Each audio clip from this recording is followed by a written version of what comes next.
Welcome to the REI Foundation Podcast, where we cover all the steps and strategies to make your real estate dreams a reality. Now your hosts, Jason and Peely. Hi, everybody, and welcome again to the REI Foundation Podcast with Jason and Peely. Today, we welcome Mark Podolsky. Hi, Mark.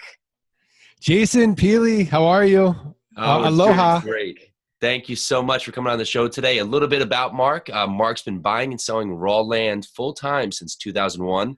He's completed over 5,000 land deals, and his company, Frontier Equity Partners, has an A+ rating with the Better Business Bureau. His passion, of course, is investing in land, creating wealth efficiently, and helping others develop their inner geeky entrepreneur, which has led him to two things that he wasn't expected to do. First was be a hot podcast host, and the second is he loves being a teacher. So, Mark, thank you so much for coming on the show, and you want to give us a little bit of a background of how you got started with basically investing in land. Yeah. Thanks so much for having me. And I know it's really early in Hawaii, so I really appreciate it. So the way I got started was, I was working as an investment banker, specializing in mergers and acquisitions with private equity groups.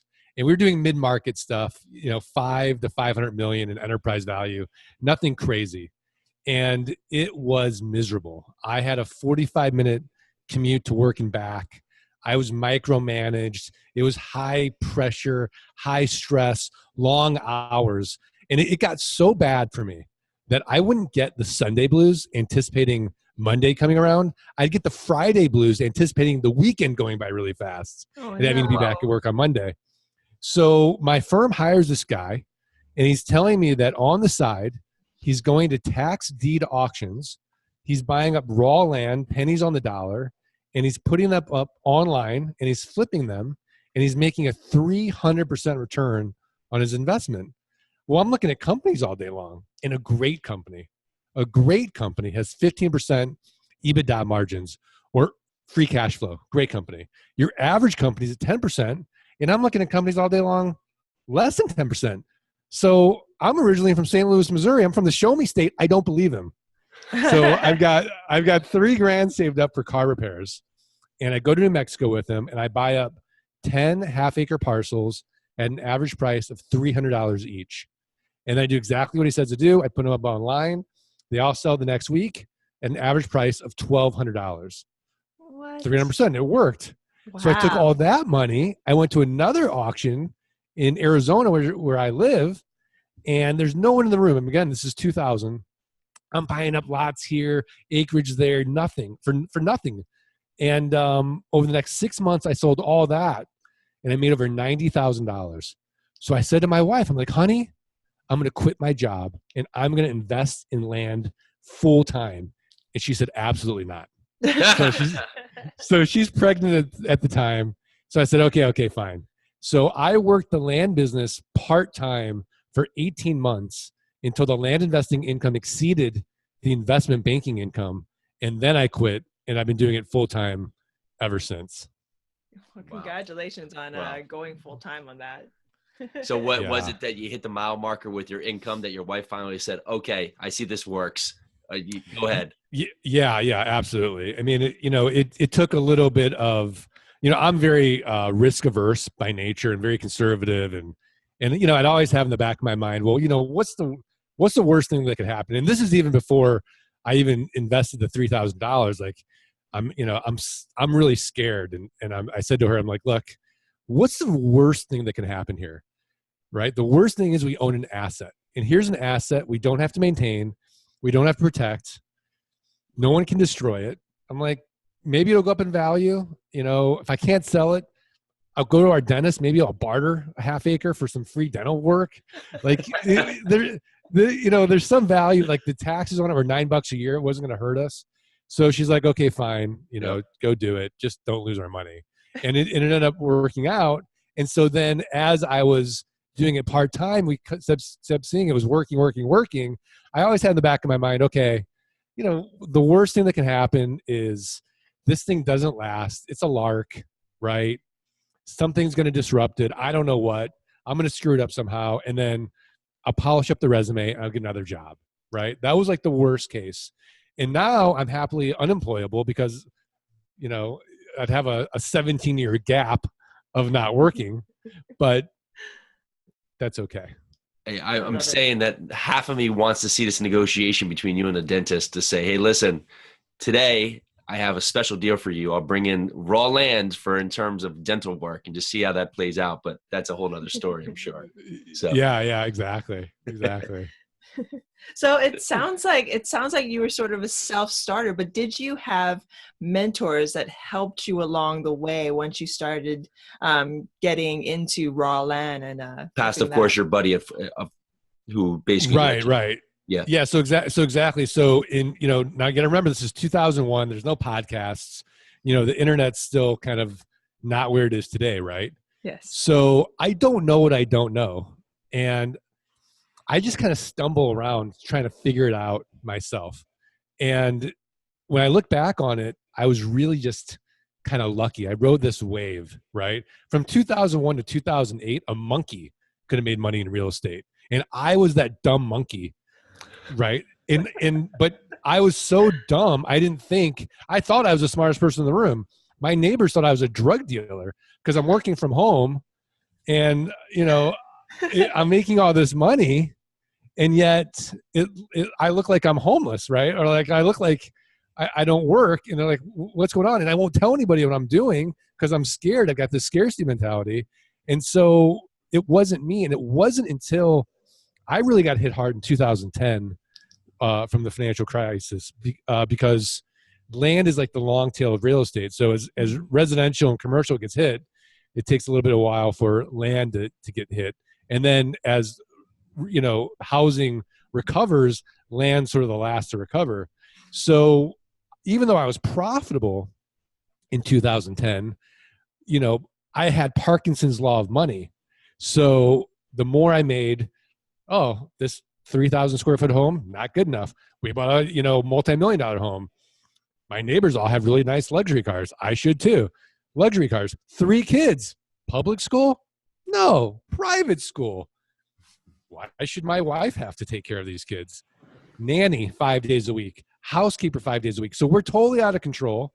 And it's not until 2010 that my income gets cut like 50% that we're like, oh, wait, we got to start getting control again and living in a way that's like, sort of like what's really important to us and how much is enough. And so instead of like, going out on a Saturday night to a really nice, steak dinner, we would stay at home and play charades with the kids. And all of a sudden we were like a lot happier. And so it was really, thankfully like this blessing in disguise, but that's kind of what happened. I love that mind shift. I mean, it's, hard lessons learned. We were all affected in that crash, but it sounds like you said, that was a blessing in disguise, and it created, you were on this like level where you were going up, and you were trying to make your lifestyle match the amount of money you were making. So that's amazing. Yeah. And I appreciate that. Thank you for sharing. We were actually just having this talk where you just, as you grow, you feel like you have to buy to keep up with the trend. And at this point you realize that even with the amount of money, like with how much money you bring in, it doesn't really gain you much more happiness. You're kind of stuck in this, we'll say, treadmill to put you on there. So where you're like, well, I got to keep up with this, got to keep up with that. And when you're not doing it, you're like, well, was I missing anything? Was there anything that was better for me at that point? And it wasn't. So yeah, I really appreciate that. Thank you. And talking where you were in 2010 to where you are today, how has your business evolved back into just really taking down land? Right. So here I am, my ego shattered. Right. And so getting back to Peely's first question is, did you have any mentors? Well, no, but now in 2010, I'm humble enough to know, I don't know what I don't know. And that's where I started seeking out mentors. And that's when I started building systems, automation, and really making it a big business, if you will. And so today, like back then I was doing everything myself. I was sort of the solopreneur. Now I work 2 hours a week in Frontier Properties. We're 90% automated with systems and software and a team. And so I'm now able to step out of the business and work on the business. And that's really what fueled me was in 2010 was finding mentors, other people from other walks of life and business, fresh pair of eyes. And I was humble enough to take their advice and then start executing on that. And that is actually what's made all the difference for me. So, I rode this crazy wave, great, but not great because I didn't really learn anything. It took the failure to really learn, become humble enough to know, okay, I don't know everything. And that's really how I started building to that next level and doing what I do today. What was one of the biggest pieces of advice that you got about working on your business instead of working in your business? So one of the biggest pieces that I got was, every single day have the discipline to step back and look at what you are personally doing, and can you systematize it? Can you eliminate it? Or can you delegate it? And then, okay, if you can systematize it, how can you systematize it? So in that time, it took a little bit of time and energy and thought, but I could then get rid of that 5-minute task or 10-minute task for the rest of my life. And all of a sudden started building and building and building. So for the longest time, I had Janie in South Carolina doing my mailings, sending out offers to people that own raw land. I can kind of walk you through my model, but then I was able to get software to automate that piece. So now I don't have to buy stamps. I don't have to buy envelopes. I don't have to buy paper. I don't have to write her a check to even go out and do it. And she doesn't have to handwrite envelopes. So I was able to eliminate this VA and then completely automate that piece. Then as the offers come back, the due diligence, well, I was kind of doing, the title searches or, going through it. How much money do I make doing due diligence? Zero, right? So we found a virtual assistant in the Philippines that has contacts with a US based title company, $11 for due diligence. And so then we got that off our plate. And then from now we own the property. And then from there, I'm like, wait, do I really need to be the one negotiating? And do I need to be the one closing? So I found an acquisition manager. So now the acquisition manager runs the business and manages the VAs and does the marketing and the closing. We use something called simplifile.com. So now I'm paperless. So I don't even have to go to the bank and notarize a deed.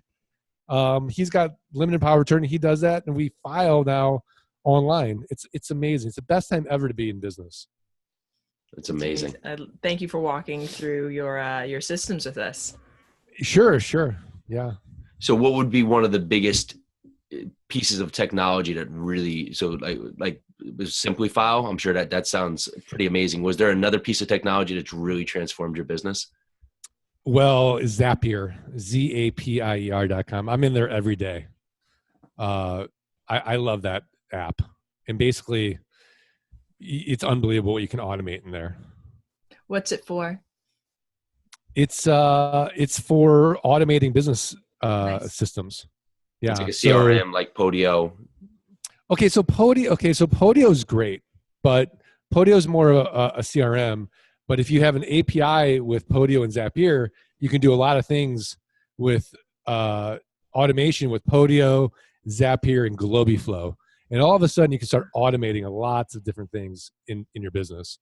And so we actually took those three pieces. We actually hard-coded it because I didn't want to be dependent on the whims of Podio, the whims of Zapier, and the whims of Globiflow. Who knows what happened to those three businesses? And so we actually hired a developer. And we actually hard-coded now our systems to automate our business using those three platforms. That's amazing. Now I'm getting geeky. That's why I'm. I know. I love it. This is I know. awesome. Keep on. Yeah. This is the stuff we're constantly trying to work on in our business day in and day out. So with all that going right, what's something you're working on right now to improve? So right now I started a new SaaS business called geekpay.io. So one of my biggest headaches was that when I sell my property, and the way I sell it is, I might get my money out on the down payment. I'll do owner financing. So let me just kind of walk through the model. So you are in Hawaii right now, right? And I go and I get the tax delinquent list and I say, oh, Jason and Peely owe $200 in back taxes. on this property in Texas. So you're advertising to me that in some way you don't value that property anymore. Number one, you've no emotional attachment to the land. You're in Hawaii, but the property is in Texas. And number two, you don't value it anymore. You're distressed in some way because you haven't paid your taxes. So what I do then is I'll look at the comparable sales last 12 to 18 months, and I'll just divide by 4. And that gives me a 300% margin of safety. So I'm not saying to you, hey, Jason Peely, I'm interested in buying your land. You're like, oh, I'm interested in selling my land. I'm saying this is how much I'm going to pay for your land. I send you an offer for $2,500. So I take the $10,000 comp, I divide by 4. The most I'll pay is $2,500. Now, 3 to 5% of people will actually accept this quote unquote top dollar offer. We go through our due diligence checklist. We get pictures, we get plat maps, we get GIS maps, we get a whole buyer package that a buyer would want to know if they were going to buy that property. How do I find it? Ingress, egress, legal access, all this good stuff, right? Then we buy the property for $2,500, and then we have a built-in best buyer. Do you know who it is? No. The neighbors. The neighbors. So we send out neighbor letters and saying, hey, look, before this goes to the open market, here's your chance. Expand your holdings, protect your view, right? Maybe you want your brother-in-law next to you instead of a total stranger, whatever it is, right? So a large percentage of the time, the neighbors will take that property for $10,000. But let's say, they're not going to have 10,000 cash. I will take $2,500 down, and then we'll make it a car payment, $449 a month, at say 9% interest. Well, that $449 a month and 9% interest, I automate with geekpay.io. So I get my down payment, I put in their information one time, I get their checking information, and then it actually automatically takes their ACH payment every single month, and it does all the math, all the amortization. And then the borrower can log in, they can make a prepayment at any time, and they can check their balance at any time. So it eliminated the 2 annoying phone calls I'd always get, which was, Mark, what's my current balance? And hey, can I make a prepayment? And it automates the notifications, because I used to chase people, hey, I didn't get your payment this month, whatever happened. And then I have a second payment on file, a credit card. So if the ACH does bounce, I've got a backup. So now I've reduced my default rate, and what used to take Sundays now, it's a 2-second process to do. So so that's like my new baby is geekpay.io as a startup. So my title for this podcast, I think, is going to be Mark Podolsky, King of Automation. King of Automation. Love it. Love it. So, this is great. So curious. Well, look, I mean, the thing is, like, we can always make more money, but we can't get more time. Yeah. So I'm vicious about how can I save time? How can I save time? Whoa, to save, so I can, Mark just did whoa because he's walking on a treadmill as he's doing the podcast. Yep. Treadmill desk today. It's an amazing thing. Exactly. So the new smoking. If you aren't selling to the neighbor, who is the next biggest percentage of buyer pool? Okay, so the neighbors pass, right? Then we go to our buyers list, and the buyers list are people that have indicated to us, via our marketing channels or our website, we're interested in buying land. So we email them, here's your opportunity to get this property before we go to the open market. If the buyers list passes, then we'll go to a little website you've probably never heard of called Craigslist. And the way that we do it is we use an automation with Craigslist. And I don't want to get too geeky, but I can put out 128 ads by pressing a button. Wow. And so it's amazing. And then I can also do that same automation with Facebook buy sell groups. So that property will sell in 30 days or less using these tools. That's amazing. So it casts this wide net. Yeah, that's amazing. And now, in terms of setting up that automation, is that something like you'll do like an IFTT, and you'll just basically hit a button and it will trigger 10 different things, and away you go? Well, it's, there's a whole program. It's called postingdomination.com/the land geek. Of course. So you can check it out. Yeah. Yeah. I love it. Plug away. Do it. I'm gonna go back in this like later today. I'm gonna write down all the little websites, check them all out. So we always have a hard thing about shiny objects. Being that you have so much going on here with of course doing so great in land, how do you keep focused just on that and not the next day jumping onto single family homes or mobile home parks or anything else, or do you? It's a great question. So I tell everybody, I'm an inch wide and a mile deep.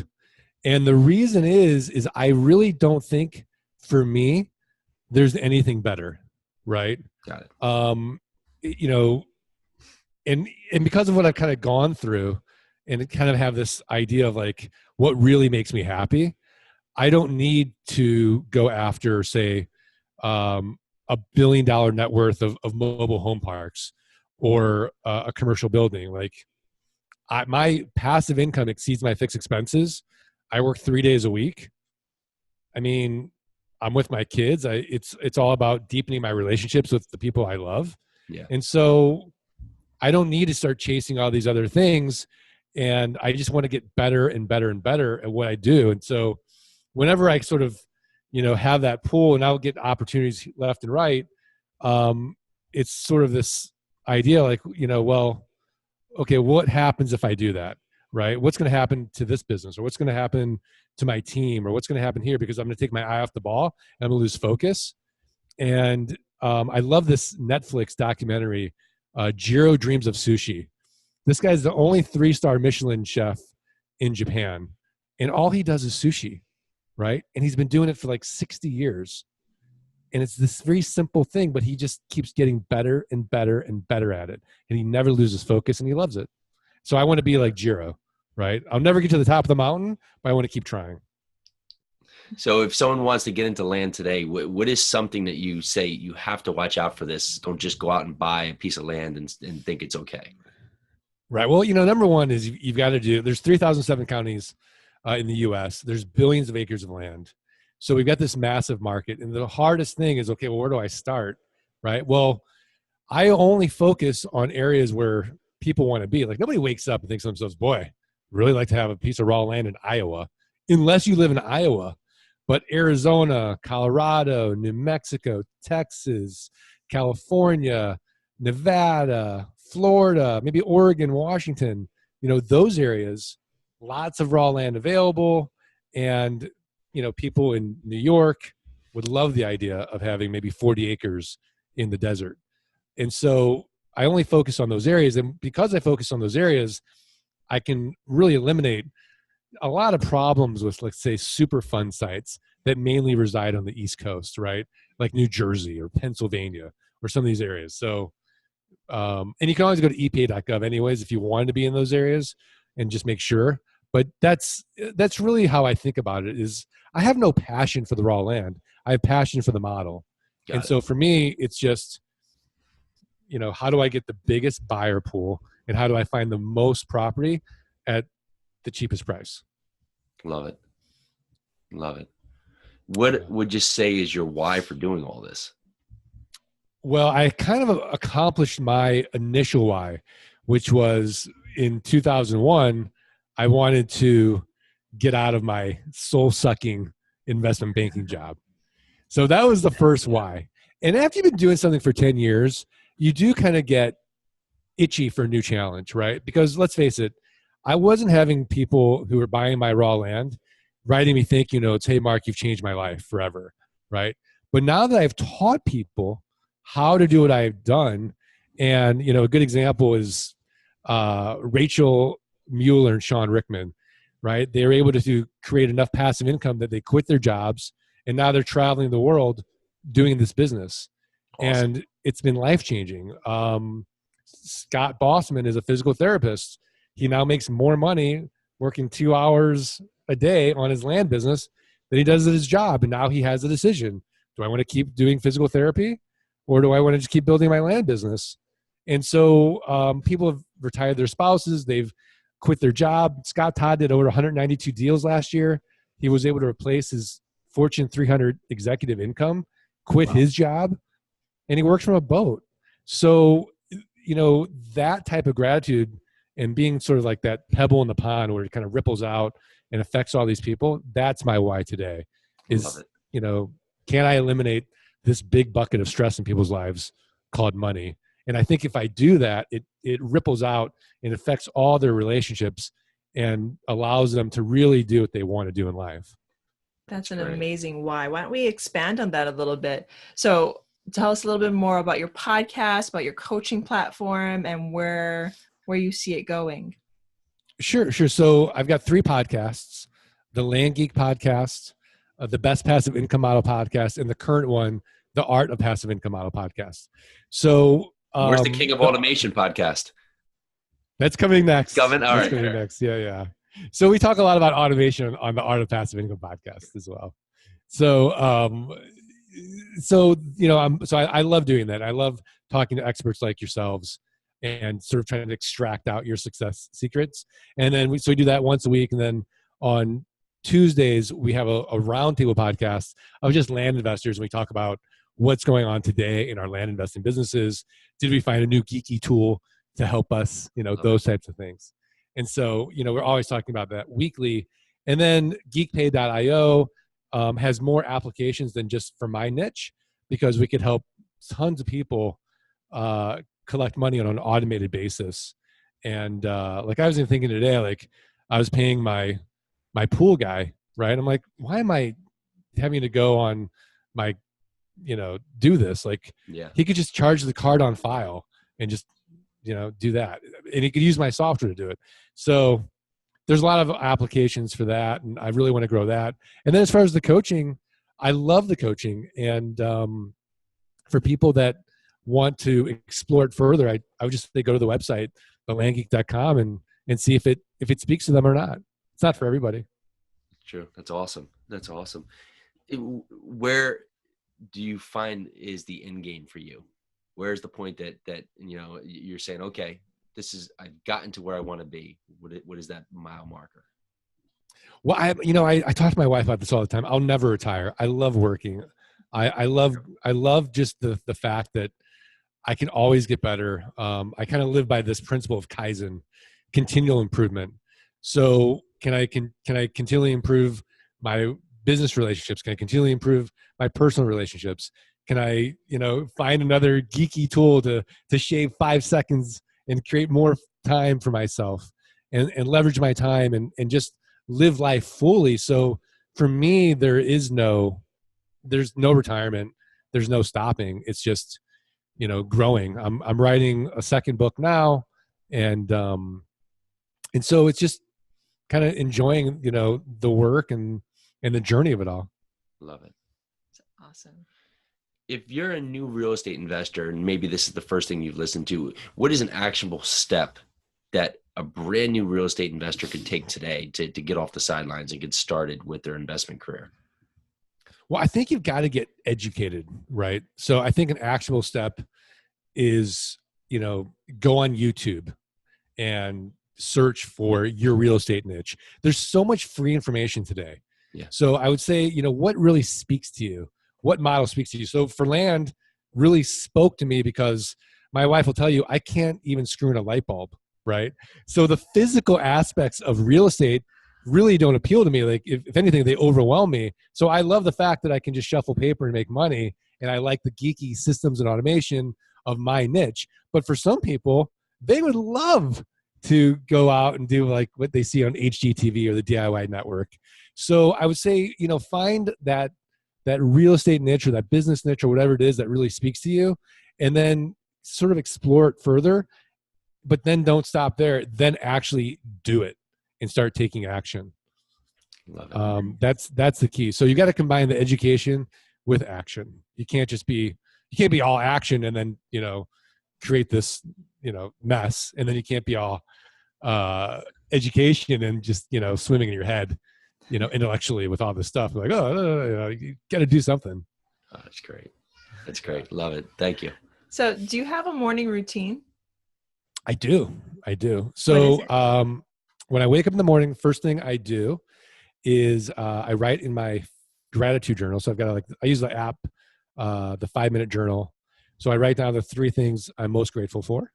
And then I will either meditate for 20 minutes or write morning pages. Like I'll get like my inner curmudgeon out and I'll just write, right? And it's like 3 pages, like half of it is just curse words.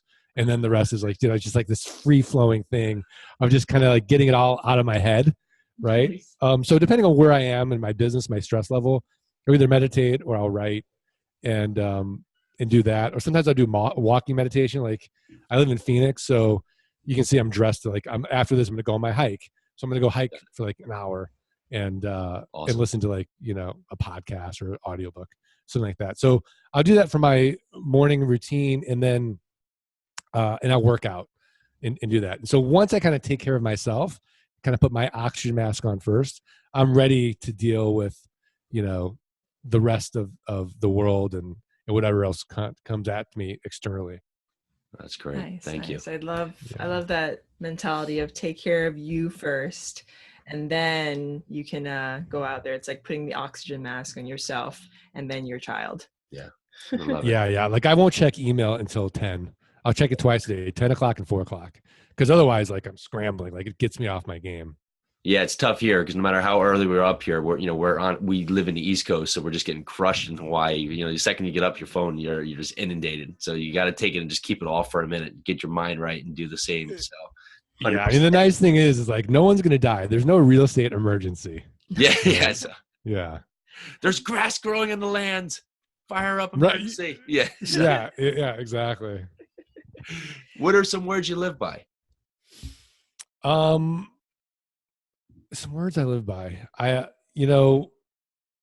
don't know. They're constantly changing. Like right now, my big thing is creating joy.